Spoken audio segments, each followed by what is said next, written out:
자, 여러분 진짜 이렇게 모여가지고 이렇게 강의를 들으니까 진짜 너무 좋은 것 같아요. 우리가 불과 이제 3년 전, 여러분 이 코로나가 빡 터졌을 때 생각나십니까, 여러분? 이 마이크가 조금 더 컸으면 좋겠어요, 그렇죠? 예.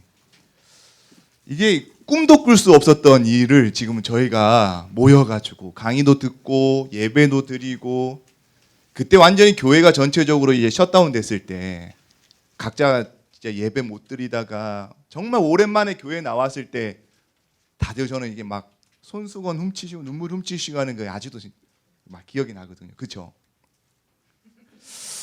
벌써 언제 그랬지 이제 가물가물 하시는 것 같은데, 여러분 지금 이 시간이 상당히 졸리는 시간이에요. 그렇죠? 예, 지금 나 지금 너무 졸리다 솔직히.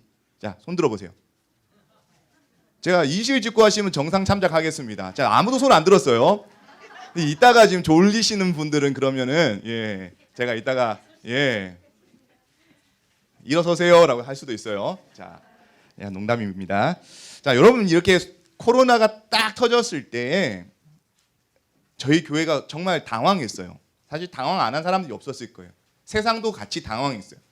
완전히 지금 모든 것이 이제 올스톱 되어지니까 뭘 해야 되지 우리가? 어떻게 해야 되지? 완전히 이제 당황이 막 찾아왔었던 거예요. 자, 그러면서 여러분 그 상황 가운데서 이제 어떻게든 우리가 어떻게 헤쳐나가야 될까? 위임 목사님하고 저희들이 엄청 고민을 했어요. 교회는 못 모이지, 성도들의 신앙은 이대로 놔두면 안 될 것 같지. 그래가지고 뭐 했는지 기억나십니까 여러분? 110부터 시작으로 해가지고 막 TV는 사랑을 싣고 전도 축제 하고 뭐 바자회도 못 모이니까는 그때 뭐 했어요? 홈쇼핑 해가지고 막 난리 아니었어요. 목사님들 신방 못 받으니까 어떻게 됐어요?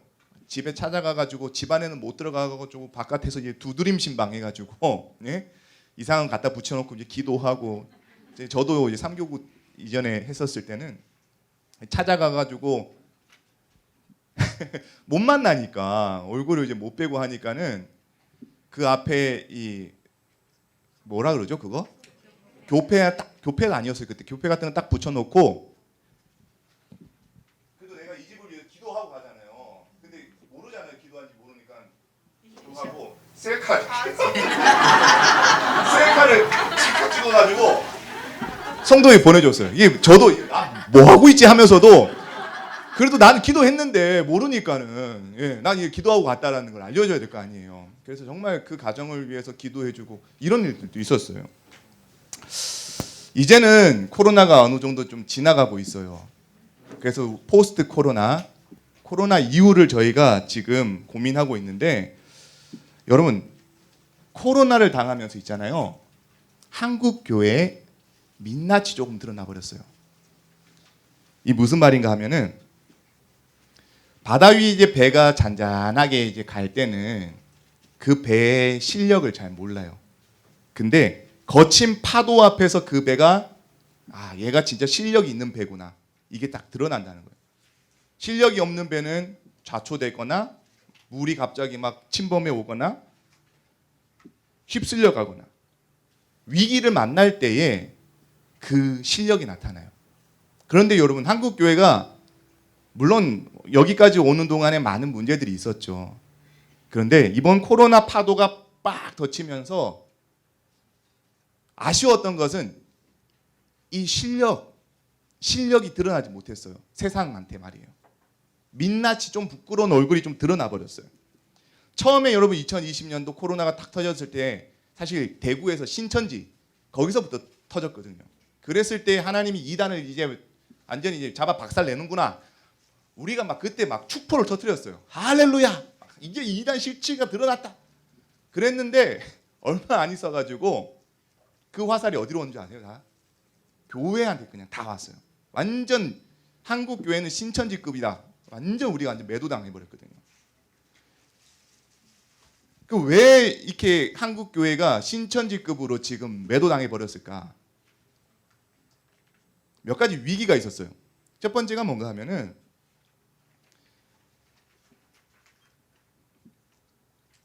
여러분 세상으로부터 지금 한국 교회가 신뢰도가 막 지금 추락하고 있어요. 하락하고 있어요. 원래 우리 개신교가 여러분 어떤 교회? 모이기에 아주 힘쓰는 데가 개신교잖아요. 그렇죠? 진짜 우리만큼 잘 모이는 집단도 없을 겁니다. 여러분 천주교가 이렇게 모일까요? 우린 주일 끝나면 내일 월요일부터 새벽 기도. 그러면 새벽 기도만 해도 너무 아쉬우니까 수요일 날 수요 예배 드리죠. 수요 예배만 해도 아쉬우니까는 금요일 날 또 금요 기도에 나오죠.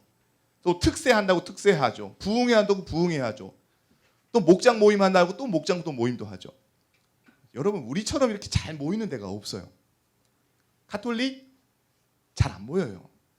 불교요? 초파일에 하루 모여요. 예. 안 모입니다, 여러분. 그런데 이렇게 모이는 거, 우리 DNA는요. 모이면 살고 흩어지면 죽는다. 이게 진짜 여러분 각자한테 다 탑재돼 있어요. 우리 기독교인들은요. 그런데 언론에서 어떻게 됩니까? 방역 문제로 교회 모이지 마 이렇게 됐단 말이에요. 일각에서는 우리가 예배를 포기할 수 없다. 그래서 강제로 드리다가 뭔가 계속 정부하고 대치되는 어떤 그런 상황들까지 이어졌었어요. 그러면서 몇몇 교회들이 이제 좀 모이다 보니까 거기서 촉발되어지는 이 코로나 확진자. 그러니까 이제 교회가 코로나 전염병을 확산시키는 주범자로 사회 악으로 언론이 막 터뜨리기 시작하는 거예요. 굉장히 교회가 위험한 존재처럼 되어졌어요. 그 프레임 씌워지니까요. 식당에 가도 심지어 진짜 그랬어요. 이제 기도하고 먹잖아요. 밥 먹을 때. 기도 안 하고 드시나 봐요. 그러니까 식당 주인이 기도하는 모습을 보더니 당신 교회 다니세요? 나가세요. 이런 사례들이 정말 많았어요. 그리고 일반 그 직장인에서도요. 교회 나오는 사람들은 직장 출근을 못하게 했어요. 너 출근하고 싶으면 교회 나오지 마. 그래서 목사님 너무 죄송해요. 교회 못 나가겠어요. 했던 분들이 제법 많이 있었어요. 세상이 점점 교회를 어떻게 생각하냐면 너희들은 우리가 이렇게 지금 코로나를 줄이려고 하는데 모이지 말라는데 왜 자꾸 모여? 세상에 대한 이해가 하나도 없는 그런 이기적인 집단의 모습으로 자꾸만 그려나가고 있어요. 세상과 등진 어떤 고립된 공동체. 그 세상의 아픔에 전혀 공감하지 못하고 니들끼리 모여가지고 예배드리고 찬양하고 기도하고 너희들끼리 즐겁지. 세상이 이렇게 아픈데 너희들은 뭐해? 어떤 이런 시각으로 교회들 많이 바라보고 있었어요. 이 앞으로는 이게 선교도 그렇고요, 전도도 그렇고요, 상당히 이제 어려움을 우리가 이제 만나게 되어졌어요.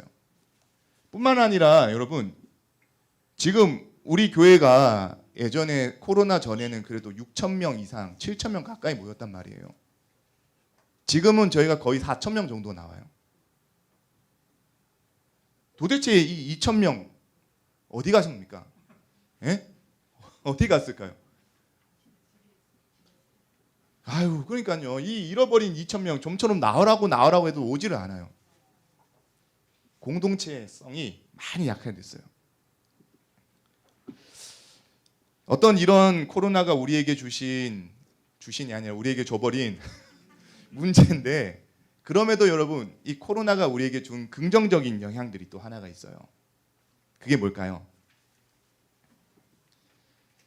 코로나가 우리에게 준 긍정적인 영향은 그러면은 오늘날 이 시대 가운데 교회란 곳은 무엇일까 고민하게 만들었어요. 교회는 뭐 하는 곳이지? 그러면은 교회는 이 땅 가운데 왜 존재하지? 이거를 본질적으로 고민을 던지게 했어요. 이 코로나가요. 아까도 말했죠. 여러분 정말 우리는 모이는 것이 누구보다 진짜 월등한 공동체예요. DNA 자체가 틀려요. 여러분 보세요. 선교대학 한다. 우리 선교 갑시다. 그날 접수했는데 2주 만에 100명이 차버렸어요. 태국 간다. 이러니까 막 다들 벌써부터 막 20명 이렇게 막 신청을 하신단 말이에요. 이런 사람들이 어디 있어요? 이 열심히 특심인 사람들이. 그런데 이제 코로나 때문에 교회가 그때 다 문을 닫았을 때 강제로 우리가 모일 수가 없게 됐잖아요. 그러면서 저절로 자연스럽게 강조됐던 게 우리가 비록 교회는 못 모이지만 그런 말 들어보셨어요? 우리가 교회다. 우리가 교회입니다. 그죠? 그때 이게 한창 막 불려졌던 노래였어요. 이게 우리가 교회다. 그래서 가정, 일터, 내가 소속된 곳, 내가 교회로서 살아가야 되겠구나. 이게 그 당시 계속해서 강조되어졌단 말이에요. 우리가 교회입니다. 그러면서 우리가 성찰했던 게 뭐냐면 지금껏 우리가 정말 모이는 건 엄청 잘했는데 왜 모였지? 무엇을 위한 모임이었지? 이거를 우리가 고민을 하게 되어졌어요. 오늘 주제가 뭡니까, 여러분? 제 강의의 주제가 선교적 공동체를 꿈꾸다. 제가 이제 오늘부터 강의할 거는 오늘만 강의할 건데 오늘 강의의 주제는 여러분 어떻게든 우리는 흩어지는 공동체, 교회로서 살아내는 삶, 이거를 조금 강조해서 말할 거예요. 그게 바로 선교적 공동체다라는 거예요. 자, 여러분, 교회는 왜 존재할까요? 이제 우리가 선교적 공동체로, 다른 말로 하면 선교적 교회로 우리가 발돋움하며 나갈 것인데, 자, 선교 지향적 교회가 있고 선교적 교회가 있어요. 이 두 가지가 비슷한 말인데 어떤 게 차이가 날까요? 자, 여러분, 우리가 지금 기본적으로 알고 있는 것은 선교 지향적인 교회예요. 이게 어떤 걸 강조하냐면 우리 선교를 엄청 강조하잖아요. 우리 선교합시다. 선교 나갑시다. 맞아요. 그리고 선교사도 우리 후원 엄청 많이 해요. 파송 선교사, 협력 선교사, 각 열방 가운데 흩어져 있는 많은 선교사님들 후원하고 기도해드리고 여러분 얼마나 또 많이 헌금하십니까? 그래서 교회가 선교의 주체가 되어가지고 선교 예산을 확보하고 기도 후원을 하기도 하고 많은 것을 해요. 누구보다 잘합니다. 선교 지향적인 교회. 자, 그러면은 선교적 교회는 뭔가? 여러분 제가 나눠둔 종이에 보시면은 거기도 이거 있죠. 플러스 있죠. 이게 뭘 의미할까요? 그렇죠. 요거를 그대로 컨트롤 C 해가지고 컨트롤 V 하면 되는 거예요. 이것도 강조하면서 또 중요한 것이 이거예요. 우리가 교회입니다라는 거예요.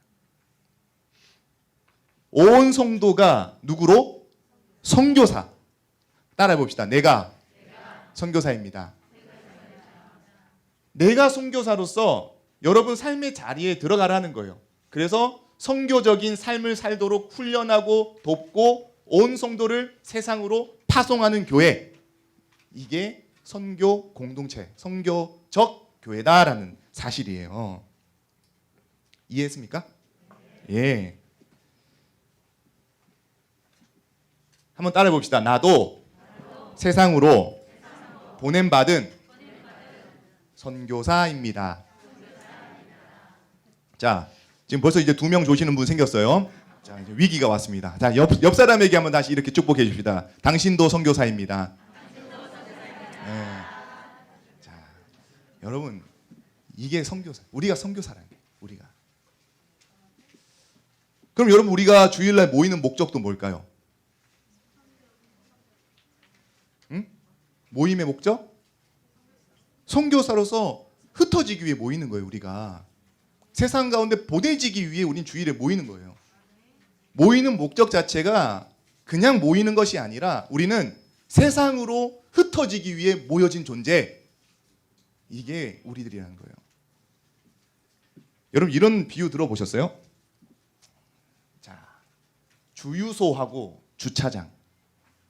자, 이 차이가 뭘까요? 여러분, 주유소의 목적은 뭐죠? 기름이 앵꼬 나면은 앵꼬 표현 맞죠? 기름이 이제 좀 바닥이 나면은 주유소에 달려가야 돼요. 뭐 하기 위해서? 기름을 공급받기 위해서요. 만땅 채워졌다. 그럼 어떻게 합니까? 가야죠. 어디로? 목적지로 가야죠. 계속해서 그 차가 기름을 만땅 받았는데 24시간, 48시간, 한 달, 두 달 그 주유소에 계속 이렇게 정차하는 차가 있습니까? 그건 주차장이죠. 그렇죠? 기름을 공급받으면 나가야 돼요. 여러분, 주일에 우리가 모여가지고 성령의 기름을 충만하게 받잖아요. 때로는 일주일 동안 살면서 기름이 앵꼬가 날 때가 있어요, 없어요? 힘들죠. 이리 치고 저리 치고 피곤하고 지치고 그 예배 때 우리가 성령의 능력을 공급받고 은혜를 받고 말씀으로 충만하게 되면은 이제 만당 채워진단 말이에요. 근데 왜 교회에서 24시간, 48시간, 한 달, 두 달 계속 교회만 있으면 된다 안 된다? 돼요. 안 된다 하지 마세요. 되는데 우리의 삶의 자리가 보내시는 자리가 하나님께서 여러분을 보내시는 자리, 세상 가운데 흩어지기 위해 하나님께서 우리 가운데 기름을 공급하셨다라는 거예요. 주차장으로 너무 오랫동안 머물면 안 돼요. 교회는 우리 목회자들이 잘 지키겠습니다. 그러니 여러분들은 그렇다고 다 나가면 저는 오늘 이제 위 목사님한테 불려가 혼날 수도 있으니까 여러분들은 내 삶의 자리에서, 가정에서, 일터에서 부르신 그 자리 가운데서 흩어진 교회로서, 선교사로서 여러분이 살아내 주셔야 된다는 거예요. 그래서 우리가 모이는 목적 자체가 한번 따라해 봅시다. 흩어지기 위해 모이자. 네. 그 성경에서는 여러분 안 흩어지고 우리끼리 모이자. 그래가지고 하나님 앞에 혼난 본문이 있죠. 맞아요. 바벨탑 사건이죠.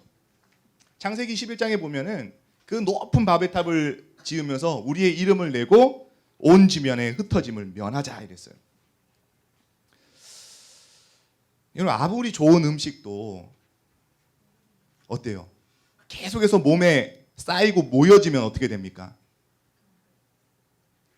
제 감춰져 있지만 여러분 제가 오랜만에 이 가을 그 정장을 꺼내 입었는데 깜짝 놀랐어요. 안 잠겨지는 거예요. 안 잠겨지고 이게 뱃살 나온 사람의 특징이 뭐냐면 여기 바디가 이렇게 말려서 들어가요 이쪽으로. 아니 이게 어느 순간 이게 생기기 시작한 거예요. 아유 자꾸 보려고 이렇게 막 옆으로 나와요. 아유 내가 언제 이렇게 됐지? 나도 나름 좀 슬림하고 괜찮아졌는데. 그 여러분 얼마 전에도 어저께 어느 권사님이 저를 오랜만에 보더니 깜짝 놀라는 거예요. 아 목사님 얼굴이 이렇게 풍선처럼 부었어요. 제가 되게 쇼크를 먹었어요. 심지어 우리 지난주 우리 강의하신 이석희 목사님 그분이 또 뭐 얼굴도 크고 잘생기고 하는데 얼굴이 저보다 그래도 컸어요. 근데 목사님 두 분 서보시면 이석희 목사님보다 목사님의 얼굴 더 커 보여요. 이런. 제가 너무 충격을 받은 거예요. 너무 충격을 받아가지고 다이어트를 해야 되겠구나. 아무리 좋은 음식도 몸에 모이면 여러분 이거는 병이 나는 거예요. 비만이 되는 거예요. 쌓인 에너지와 양분이 흩어져야 되는 거예요. 그래야 건강한 거예요. 이 바벨탑의 실수를 만회하기 위해 그 모범적 사례가 사도행전 2장에 나오는 마가의 다락방이에요. 이 마가의 다락방도 그런데 하나님께서 이 120문도에게 성령이 임할 때까지 모여라 그랬거든요. 그래서 기도하라 그랬어요. 먼저는 이분들도 이제 모이게 아주 힘썼어요. 힘써가지고 떠나지 않고 예루살렘에서 기다렸을 때 뭐가 부어졌죠? 성령이 부어졌어요. 그럼 여러분 성령이 가득 부어져가지고 우리끼리 막 할렐루야 은혜 받았습니다. 나 구원 받았네 찬양합니다. 이로 끝났을까요? 아니라는 거죠. 그들을 하나님은 흩으시잖아요. 예루살렘과 온 유대와 사마리아와 땅 끝까지 흩으신다는 거예요. 그리고 여러분 다시 말씀드리는데 우리의 모임의 목적은 무엇 때문에? 흩어지기 위해 모인다. 그게 선교적 교회고 선교적 공동체예요. 그 여러분 바벨탑 될 거예요? 마가의 다락방이 될 거예요? 그럼요. 우리끼리 성 높이 싸우면 뭐 합니까? 결국에 여러분 목회자들도 있잖아요. 자, 한번 같이 읽어볼게요. 시작. 교인 수가 늘어난다고 좋아할 것이 아니라 모이는 성도를 올바로 훈련해서 세상으로 파송해야 하는 사명을 인지해야 한다. 온 성도가 세상으로 보냄을 받았다는 점을 분명히 가르치고 파송해야 한다. 교회는 모이는 숫자가 아니라 보내는 숫자로 그 교세를 측정해야 한다. 그렇죠? 몇 명 모였다. 우리 교회 7,000명, 10,000명 출석한다. 이거 가지고 교회의 건강성을 측정하지 말라라는 거예요. 보내는 숫자로. 여러분이 선교사로서 교회로서 세상 가운데 흩어지는 그 사람이 몇 명인가? 교회는 그 사람들을 훈련하고 양육하는 거예요. 여러분이 들어가는 가정이, 일터가, 그리고 소속된 어떤 지역이 여러분 때문에 덕을 좀 봐야 되잖아요. 세상이 깨졌다면서요. 너무 악하다면서요. 죄가 만연하다면서요. 거기에 하나님의 그 가슴 아르기가 있다면서요. 눈물이 있다면서요. 누가 가서 그 하나님의 마음을 위로해드리고 그 눈물을 닦아드리겠어요? 가라라는 거예요. 가라. 자, 그럼 여러분, 자, 초대 교회, 예루살렘 교회도 먼저는 모였어요. 여러분, 초대 교회가 대형 교회가 있었겠어요? 없었겠어요? 없었죠. 없었던 것 같죠. 근데 엄청 모이기에 힘썼던 교회. 뭔가 하면은, 자, 보세요. 자, 이게 예수님 당시의 성전이에요. 예루살렘 성전. 그 이스라엘 사람들이라면은 하루에 3번 여기 성전에 올라와 가지고 기도를 했어요. 제 3시기도, 6시기도, 9시기도란 말 들어보셨죠? 예. 그게 사실 의무 사항이었는데 많은 사람들이 그렇게 막 열심으로 지키진 않았던 것 같아요. 그럼에도 이제 언제 많은 사람들이 그래도 대부분 모였냐 하면은 9시기도. 9시기도 하면은 오늘 같은 경우에는 플러스 6을 더해 가지고 15시. 그러면 오후 3시 기도. 하루의 일과를 마무리하면서 여기에 성전에 나와서 기도하고 집으로 다 귀가했다라는 거예요. 자, 그래서 가장 많은 사람이 이 오후 3시 기도에 모였어요. 여인들은 이 여인들의 뜰 여기까지밖에 못 들어가고, 그 다음에 이제 뭐 제사장의 뜰도 있고요, 이방인의 뜰도 있어요. 여긴 잘 안 나왔는데, 그래서 많은 사람들이 이 성전에 와서 이제 기도하고 흩어져요. 자, 그 다음에 여러분, 이들이 여기서 성전에서 기도하고 제사 드리고 흩어진 다음에 바로 집으로 가진 않았어요. 어떤 사람들은 여기 제가 동그라미 쳤는 데 있죠. 자, 여기에 모여가지고 또 다른 랍비들의 설교를 듣기도 하고 자기들끼리 토라를 읽기도 하면서 그 시간을 보냈어요. 자, 저 옆에 이렇게 기둥들 쭉쭉쭉쭉 있는 거 보이죠? 저기가 행각이라고 하는데 저것이 바로 솔로몬 행각이에요. 저기가 베드로가 이 마가의 다락방에서 성령이 임하고 교회가 생긴 이후에 예배 무대가 어디로 옮겨지냐면 그 마가의 다락방에서 솔로몬 행각으로 이제 옮겨지게 돼요. 베드로가 여기서 설교를 해요. 솔로몬 행각에서. 그 여러분, 성경에 보면은 회심하는 사람들이 막 3,000명, 5,000명 일어난다 그러잖아요. 그 많은 사람들이, 그러니까 이렇게 막 축적되는 인원들이 언제 이렇게 막 되고 이렇게 회심하고 돌아오냐면 여기에요, 여기. 솔로몬 행각에서 많은 사람들이 함께 모여 있을 때, 이때 베드로가 예수 그리스도가 누군지, 복음이 무엇인지 선포할 때에 이들이 여기서 갑자기 회심하고 돌아오고 믿는 사람들이 많이 일어나게 되는 거예요. 솔로몬 행각. 그러니까 여러분, 이 솔로몬 행각은 오늘날 말하면은 모이는 교회, 많은 사람들이 함께 같이 모이는 교회가 되어진 거예요. 얼마나 뜨거웠는지 그 불을 토하는 설교를 듣고 있으니까 막 3,000명이 회개를 해요. 너무 목회자로 부럽습니다. 한 번 설교하면 지금 막 100명이 지금 막 누워 자고 있는데 한 번 설교를 하니까 막 3,000명씩 회심을 하는 거예요. 목회자로서 너무 부러운 거예요. 그럼 여러분, 이 사람들이 이렇게 막 은혜 받고 회개의 역사가 일어나고, 자 모였으니까 이제 우리 안녕히 가십시오, 목사님 은혜 받았습니다 하고 다 각자 그냥 집으로 빠이빠이 했겠죠. 자, 그 다음에 보십시오. 그 다음부터가 중요한데, 자 모이는 교회 다음에 흩어지는 교회가 중요한 거예요. 저는 계속해서 지금 흩어짐에 대해서 이야기할 거예요. 자, 그 말을 받은 사람들, 아까 전에 솔로몬 행각 가운데서 모여졌던 사람들이에요.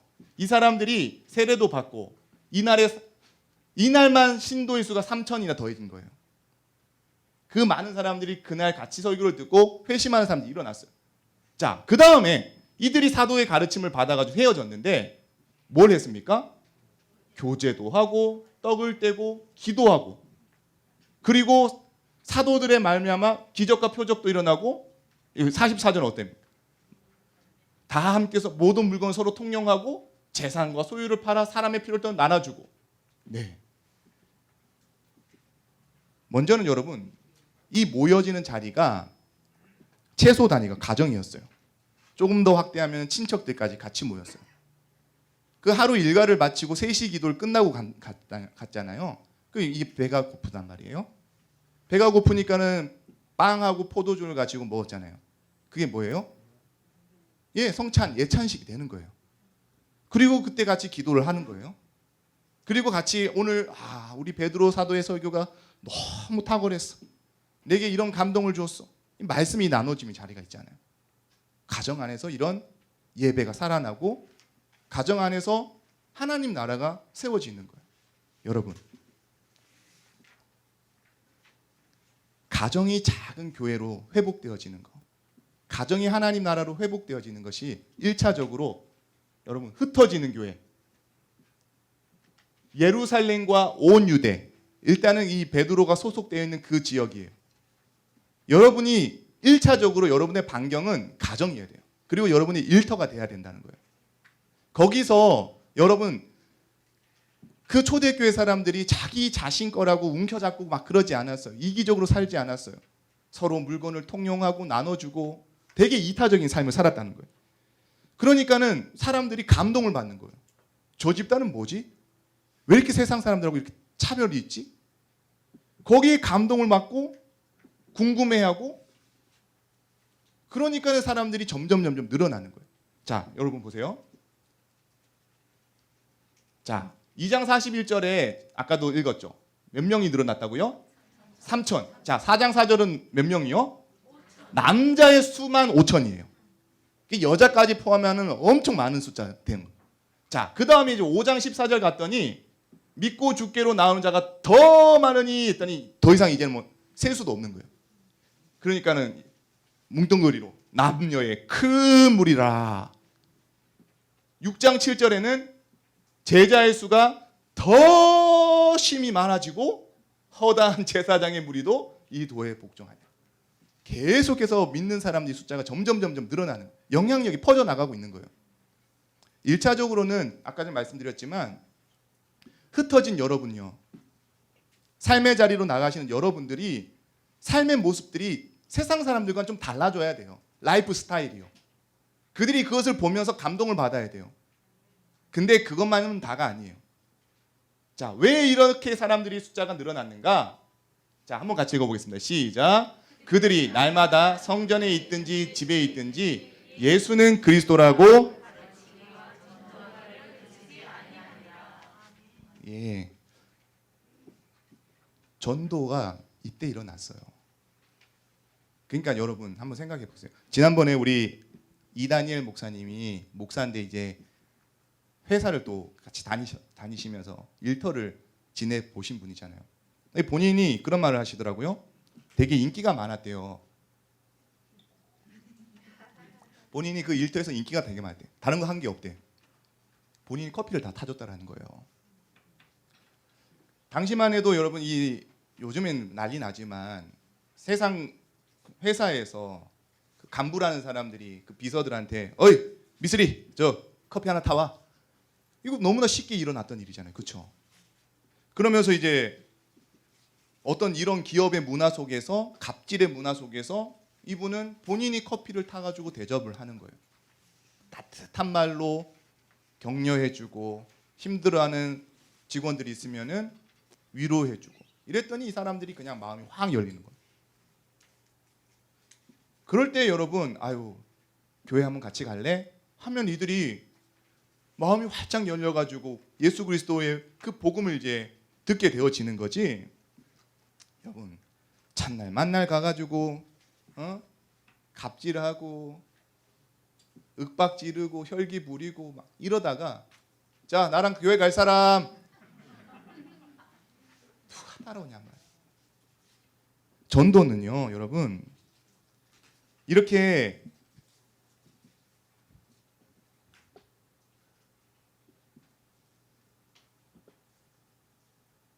착한 행실이 복음 전파와 함께 만날 때 그렇죠. 우리의 어떤 라이프 스타일의 삶의 어떤 차별성이 복음 전파와 만날 때 이 전도의 열매가 폭발적으로 나타나는 거예요. 가정에서도 사실은 그렇잖아요. 엄마가 애한테 소리를 버럭버럭 지릅니다. 너 숙제했어? 어? 너 이건 뭐야? 도대체 말을 왜 이렇게 안 들어? 막 소리를 지르다가 전화가 한 통 와요. 김권사님. 어쩐 일이에요? 아 그래요? 아 네. 그럼 애가 뭐라고 생각하죠? 교회 가면 권사님인데 집에 오면 마녀라고. 예? 그러면서 애한테 엄마가 엄마 집에서도 권사님 하면 안 돼? 이런 얘기를 하잖아요. 그러니까 여러분 가정에서도 좀 아이들에게 좀 따뜻한 말로 좀 격려해주고 위로해주고 물론 쉽진 않아요. 저도 애 키워보는 사람으로서 쉽지 않은 게 많이 있는데 계속해서 끊임없이 우리 잘 십자가에 못 박으면서 좀 집에서도 권사 집사답게 목사답게 살자고요 우리가. 그리고 일터에서도 당신은 우리랑 일주일에 한 번 교회 나가는 것 빼고는 다를 게 하나도 없네요. 이것만큼 비참한 말이 어디 있습니까 여러분. 제일 꼴불견은 사람들 다 보고 있거든요 여러분. 교회 다닌다 하면 더 주목해서 봐요. 제일 꼴불견 뭔지 아세요? 일터 가가지고 교회 주보 교회 악보 뽑고 복사하고 교회 와가지고 회사 서류 뽑고 이거 사람들 다 보고 있어요. 이런 거를 우리가 조금 더 정확하게 하자라는 거죠. 자, 첫 번째가 이렇게 여러분 우리 모두가 사실은 해외로 나가는 파송 선교사가 될 수는 없어요. 그렇기 때문에 우리가 그들을 위해 기도하고 헌신하겠지만 무엇보다 지금 예루살렘, 영적인 예루살렘 내 반경 안에서는 나도 선교사로 살아가자라는 이게 미셔널 라이프인 거예요. 아시겠죠? 자, 그 다음에 성령이 너에게 임하시면 너희가 권능을 받고 예루살렘과 온 유대와 그 다음 어디입니까? 사마리아. 여러분 이 사마리아 땅 어떤 땅인지 알죠? 예, 거기는 유대인들이 근처도 안 갔던 땅이에요. 거기를 지나가려면 일부러 저기를 삥 돌아가던 땅이 사마리아 땅이거든요. 증오하고 혐오했던 개돼지만 또 못한 사람으로 치부했던 곳이 사마리아예요. 근데 예수님께서 그 사마리아 여인을 만나주셨잖아요. 편견의 장벽을 넘으시고 문화의 장벽을 넘으셔가지고 그들을 만나주셨다는 거예요. 그러니까 여러분 우리에게 있어서도 이 영적인 사마리아가 있다라는 거예요. 거기가 어딘가 우리는 지금 질문을 해야 되는 거예요. 1차적으로 이 담장을 넘어가야 되는데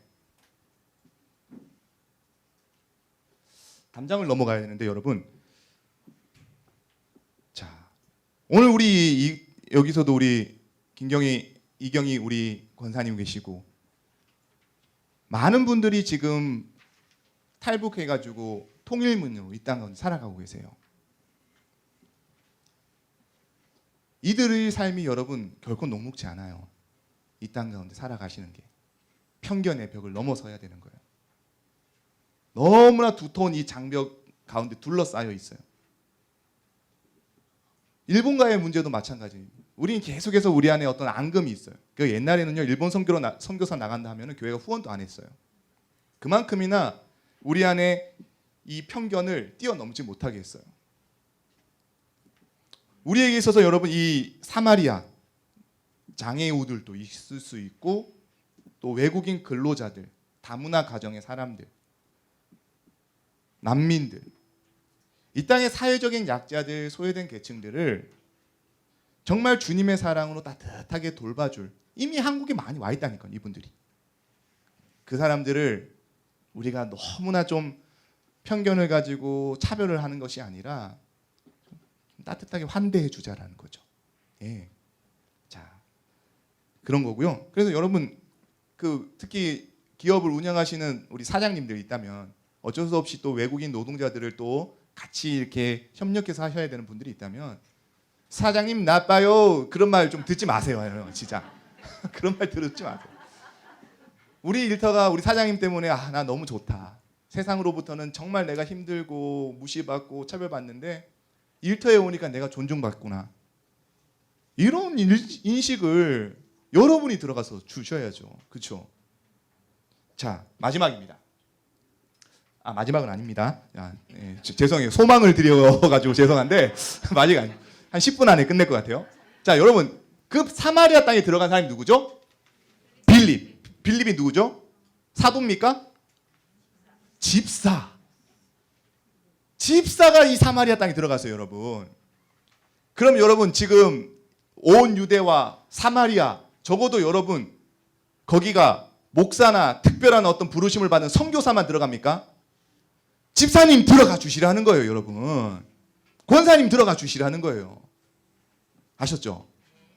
그래서 이 빌립이 그 땅에 들어가면 거기서 사도와 같은 사역들을 감당했다라는 거예요. 여러분도 특정 선교사나 특정 목회자만 선교의 일을 하는 게 아니라 내가 선교사, 내가 선교사고 여러분이 들어간 그 자리에서 그 복음의 역사와 하나님 나라의 역사가 정말 일어나야 될 줄 믿습니다. 자, 마지막 하나 건너뛰어 버릴게요. 자, 그 다음에 여러분 예루살렘과 온 유대와 사마리아와 그 다음 누구? 땅끝이에요. 이 땅끝. 자, 우리는 땅끝까지 나가야 돼요. 그래요. 누구는 일터 선교사로, 누구는 유대와 예루살렘 안에서 선교적 삶을 살아가셔야 되겠지만 또 누구는 땅끝으로 가야 됩니다. 우리 교회 파송 선교사님 중에 김윤중 선교사님이란 분이 계세요. 이분이 이제 교직에 계시다가 은퇴를 하시고 내 인생의 후반을 어떻게 살아야 될까 고민을 하셨어요. 우리 교회 출신이었어요. 장로님이셨나요? 그래서 이제 침수를 좀 더 배우셔가지고 요르단으로 가셨어요. 요르단에서 지금 선교 사역을 하고 있는 거예요. 이분이 여러분 지금 여러분처럼 이 선교 학교 출신이에요. 이거를 듣고 내 인생 후반부를 선교사로 내가 작정하겠다 결단하고 가신 거예요. 그러니 여러분 안 그래도 가뜩이나 세계 가운데 이 침술의 효과가 뛰어나잖아요. 근데 이 김윤중 선교사님은 기도하면서 침 한 방울 한 방울 그냥 톡톡톡 쏘아주시는데 오신 분들이 신경통, 근육통 그냥 막 사라져 버리는 거예요. 그러니까 여러분 거기가 완전히 사람들이 얼마나 많이 오는지 그 아랍권에 여러분 복음 증거하는 게 얼마나 어렵습니까? 근데 저절로 와가지고 복음을 듣고 돌아가는 얼마나 멋진 사역들을 이루어가고 있는지 모르겠어요. 저는 이 가운데 특별히 지금 선교 학교를 경험하고 있는 분들 가운데도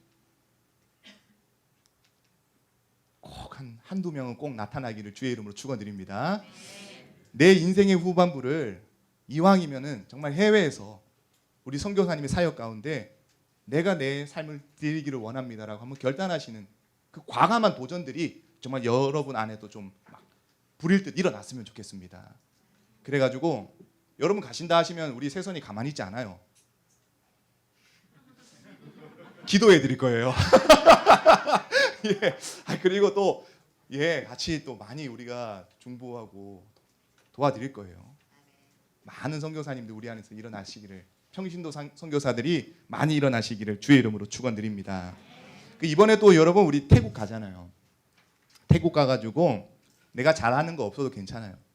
초신자여도 괜찮습니다. 가서 그냥 할 일이 그냥 태산처럼 쌓여 있어요. 따뜻한 손 한번 잡아주는 것도 그게 선교예요, 여러분. 그래서 여러분 우리가 교회 안에만 있으면은 뭐 하겠어요? 그냥 우리끼리 그냥 아웅다웅하면서 그냥. 그런데 여러분 흩어지면은 하나님이 우리를 흩으시면은 여러분이 가는 그곳이 선교지가 되고 여러분이 들어간 선교사의 사명 가지고 그 라이프 스타일을 가지고 살아가는 그곳이 하나님 나라 되는 거예요. 이제 결론을 맺겠습니다.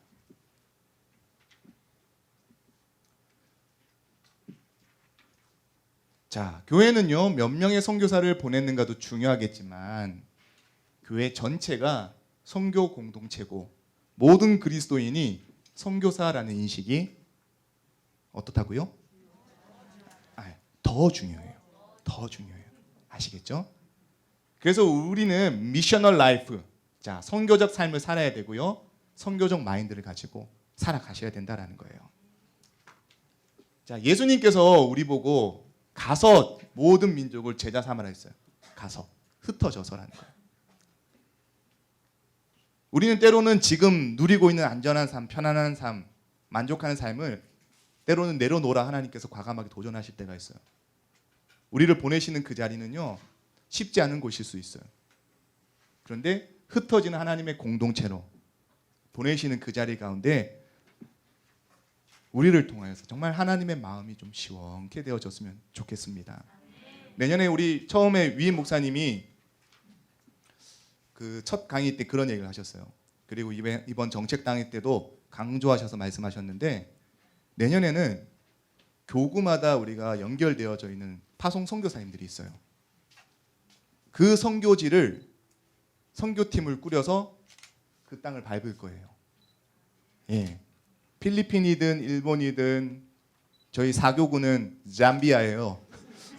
아프리카든 루안다든 어디든지 간에 그 우리 선교사님 그 땅을 우리가 같이 밟고 중보해주고 우리 선교사님이 이런 사역을 하시는구나 보고 돌아오는 것만 해도 우리 안에 선교적 도전들이 엄청 일어나게 될 거예요. 그 도전이 있을 때에 나도 내 주어진 삶의 자리에서 그 일터에서 가정에서 더 내가 선교사로 살아야 되겠구나 이런 도전과 열정들이 일어나게 되는 거예요. 함께 우리가 그런 꿈을 꾸고 자 이제 강의 끝났으니 그냥 우리도 또 흩어져야죠, 그렇죠? 예, 흩어지는 귀한 공동체 되기를 바랍니다. 기도하겠습니다.